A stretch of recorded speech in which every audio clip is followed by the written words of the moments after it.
You're listening to Too Much on Her Plate, the podcast for smart, busy women who are tired of running on the hamster wheel and are ready to create freedom from overeating and emotional eating. I'm your host, clinical psychologist, author, and a smart, busy woman too, Dr. Melissa McCreary. Hey, everybody.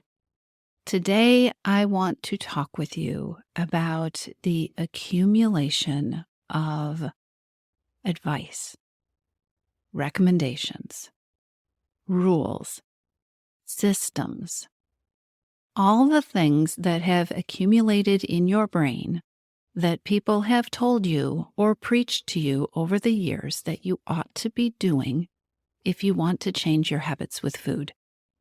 All the things that people have told you will work for you if you just do them, will help you lose weight, will help you stop overeating, will help you improve your diet. Today, I want to talk with you about detoxing bad weight loss advice.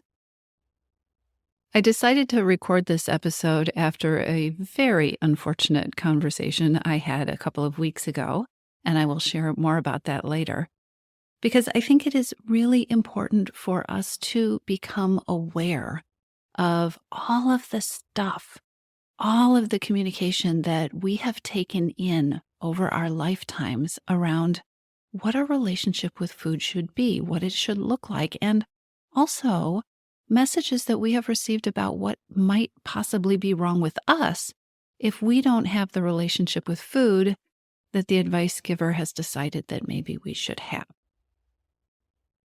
Over the years, if you are like me or like just about every woman I've ever talked to, you have accumulated more information about how to eat and what to eat and when to eat and why to eat and how to not eat than you probably ever wanted to accumulate. And so much of this information isn't really helpful. So why does this matter? Why did I decide to record this podcast episode? Well, over time, we get used to being told what to do. We get used to reading the articles and seeing the posts and hearing the so-called experts tell us what works. And that's in air quotes, right? And over time, a part of our mind can start to mistake this for wisdom or knowledge that is beyond what we can really know. And there are facts, there is research, there is expertise that we don't know ourselves that we can take in. But nobody really knows us better than we do, right? So we accumulate all this expertise, all these shoulds, all these rules. And over time, we can become unaware of, A, how much of this stuff there is taking up space inside of our brains. Also, we can become unaware of the hold that it has on us, specifically when it comes from so-called experts. Too much advice leads to overwhelm. It leads to overload. It leads to confusion and overthinking when the advice is conflicting. Too much advice doesn't build confidence. It erodes confidence. It erodes our ability to connect with ourselves and listen to our own inner wisdom when we're always trying to pay attention to what somebody else is telling us that we should do.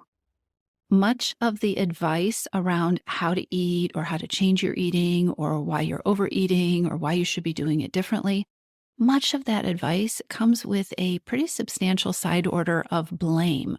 If the advice isn't working for you, or if that rule didn't work for you, or if the rule is just unworkable, which is so often the case, somehow it is your fault.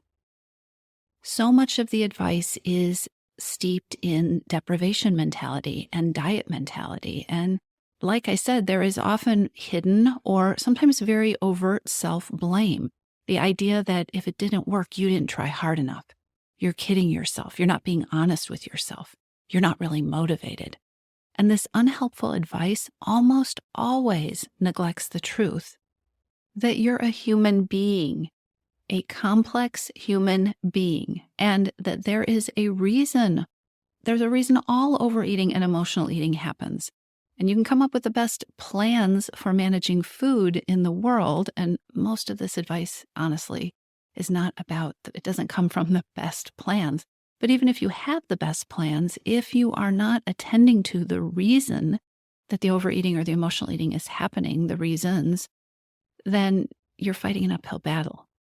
So, doing a mental detox of the bad or the faulty or the just poor fit advice that might be living in your brain is really important and really good for your relationship with food and for you being able to get clear on the relationship with food that you want to have, and for you to be able to create space in your head to keep learning what a helpful, what a peaceful, what a working relationship with food looks like for you. Taking the time to consciously take inventory of all the beliefs and the rules and the thoughts and the ideas and the expectations that are living inside your brain will help remind you that so much of this stuff is other people's ideas, other people's working hypotheses, things that worked for other people. They aren't necessarily facts or truths, and they aren't necessarily a fit for you.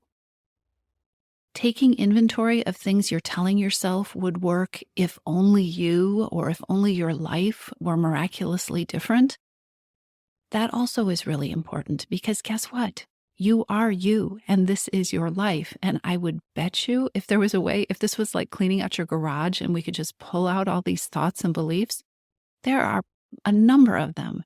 If you are like most women, there are a number of these things that are not a good fit for you, and they never will be. And the idea that if you were somehow different, they would work perfectly is kind of a ridiculous reason to keep them. Clearing out all this mental garbage and the emotional weight that goes with it is also a really good way of getting back to remembering, again, that you are the only person who has lived inside your body your whole life. You know you. And there are, like I said, there's research out there are facts out there are experts out there. But they don't know you. They don't know your experience. And you get to own. You absolutely own the ultimate discernment into what is right for you.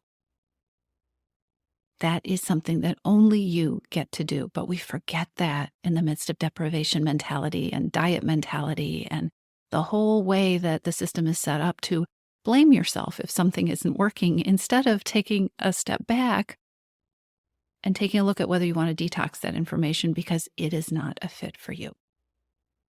So back to the unfortunate conversation I had that was the impetus for recording this episode. Recently, I had this conversation. I haven't had one like this in a very long time with somebody, a psychologist, who thinks of himself as quite the health expert. And I'm not saying he isn't a health expert. I honestly don't know anything about this man's qualifications except what he told me. And what he told me is that he is a psychologist and he is a health expert. And he was the type of man, I think you'll know what I mean, he was the type of man who liked to tell me lots of things. He had all sorts of opinions. He had all sorts of things he wanted to share and to explain to me about how women should be making changes and about how women should really approach changing their eating and what women needed to do if they want to stop overeating. It was quite a conversation. In a nutshell, his advice is to stop it. Knock it off. If you're overeating, stop it. And I explained to him what I do and what I talk about and what I believe and what I teach in my programs. And he said, no. If you are binging, you just need to stop it. And he said, you know what I tell my clients? I say, if you are binging, then go binge on broccoli. Buy 5 pounds of broccoli and just go into the kitchen and prepare the broccoli. And when you want to binge on 5 pounds of broccoli. And I said, well, I've been doing this for a very long time, and I don't know that I've ever met anyone who binges on broccoli. And he said triumphantly, exactly. And he said, I also tell my clients, if you have a craving for sweets, if you like to eat too much sugar, then you need to stop it. Instead of eating sugar, you just go into the kitchen and you get a cucumber and you eat a cucumber and you will be satisfied. Are you rolling your eyes yet? I mean, this was just such an amazingly strange conversation because, of course, I disagreed with him. And the more I tried to talk with him rationally about what it is that I teach and know and believe, the more strongly he said that, if people really want to change, they will just eat vegetables and they will just do these things, which we all know. We all know that broccoli is different than eating sugar cookies. We all know that eating a cucumber is different than binging on M&Ms. And that has absolutely nothing to do with any disconnect there is between the way you want to eat and the way you are eating. It has absolutely nothing to do with the reason that you are overeating or emotional eating or the reason that you are binging at night. And yet here is this man using his authority and using his professional qualifications to tell you he knows better. And I won't go into more of the conversation that I had with him, but really to extend the belief that the way you make changes in your relationship with food is through all that deprivation thinking, by being strong, by having more willpower. And if it isn't working for you, you need to work harder. How many times in your life has a person with authority or a person with some kind of power or a person with some kind of credentials told you things, given you advice, or shamed you or guilted you for not taking advice that they were telling you would work, but for the fact that you weren't trying hard enough? How much of that information has piled up, stacked up in your brain? My bet is more than you want. My bet is there is more real estate in your brain being taken up by stuff that makes you feel bad, diet advice, blanket statements, recommendations of it worked for me, you should try it too. If you only work hard enough, this will be the answer. How much of that stuff is stacked up in your brain, and what is the number it is doing on you? Particularly if this is advice that came from somebody who you felt knew what they were talking about. So often we get so used to accumulating this advice that we forget it's really there. We forget that, these are just ideas. They are not truths. Or we aren't aware of how we are unconsciously thinking about this stuff. So I asked members of Your Missing Piece, and I asked participants, members of my free Facebook group, if they would share the worst diet advice or weight loss advice they had ever received. And I want to share it with you so that it can hopefully shake loose some of the bad advice that may be taking up space in your brain. Again, these are not recommendations. Please do not try this stuff at home. This is bad advice, okay? So, from members of Your Missing Piece and members of my Facebook group, here's the worst weight loss advice they've ever received. Skip breakfast. Skip lunch. Skip dinner. Eat a protein shake for dinner. Try harder. Just don't eat so much. Always helpful advice. Just eat less. Only eat vegetables.